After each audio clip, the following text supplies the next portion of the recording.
مثل الذين ينفقون أموالهم في سبيل الله كمثل حبة أنبتت 7 سنابل في كل سنبلة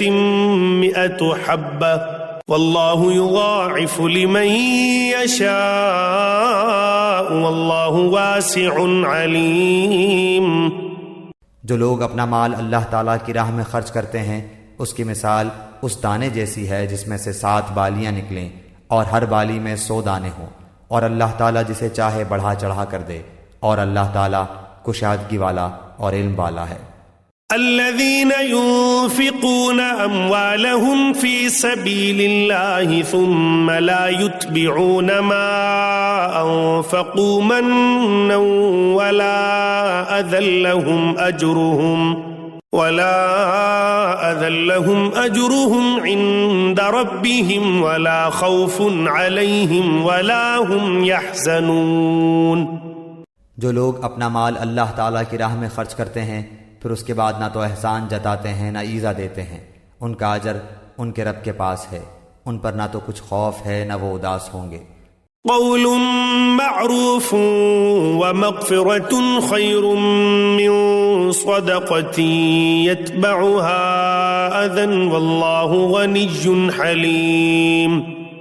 نرم بات کہنا اور معاف کر دینا اس صدقے سے بہتر ہے جس کے بعد ایذا رسانی ہو، اور اللہ تعالیٰ بے نیاز اور بردبار ہے۔ يا أيها الذين آمنوا لا تبطلوا صدقاتكم بالمن والأذى كالذي ينفق ماله رئاء الناس ولا يؤمن بالله واليوم الآخر فمثله كمثل صفوان عليه تراب فأصابه وابل فتركه صلدا لا يقدرون على شيء مما كسبوا والله لا يهدي القوم الكافرين۔ اے ایمان والو، اپنی خیرات کو احسان جتا کر اور ایذا پہنچا کر برباد نہ کرو، جس طرح وہ شخص جو اپنا مال لوگوں کے دکھاوے کے لیے خرچ کرے اور نہ اللہ تعالیٰ پر ایمان رکھے نہ قیامت پر، اس کی مثال اس صاف پتھر کی طرح ہے جس پر تھوڑی سی مٹی ہو، پھر اس پر زوردار میںہ برسے اور وہ اسے بالکل صاف اور سخت چھوڑ دے۔ ان ریاکاروں کو اپنی کمائی میں سے کوئی چیز ہاتھ نہیں لگتی، اور اللہ تعالیٰ کافروں کی قوم کو سیدھی راہ نہیں دکھاتا۔ ومثل الذين ينفقون أموالهم ابتغاء مرضات الله وتثبيتا من أنفسهم كمثل جنة بربوة أصابها وابل فآتت أكلها ضعفين فإن لم يصبها وابل فطل والله بما تعملون بصير۔ ان لوگوں کی مثال جو اپنا مال اللہ تعالیٰ کی رضامندی کی طلب میں دل کی خوشی اور یقین کے ساتھ خرچ کرتے ہیں اس باغ جیسی ہے جو اونچی زمین پر ہو اور زوردار بارش اس پر برسے اور وہ اپنا پھل دگنا لاوے، اور اگر اس پر بارش نہ بھی برسے تو پھوار ہی کافی ہے، اور اللہ تمہارے کام دیکھ رہا ہے۔ يود أحدكم أن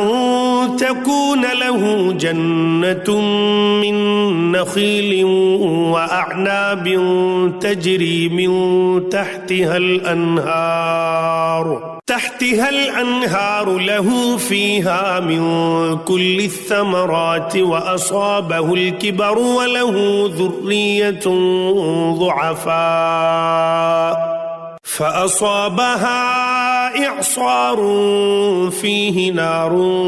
فاحترقت كذلك يبين الله لكم الآيات لعلكم تتفكرون۔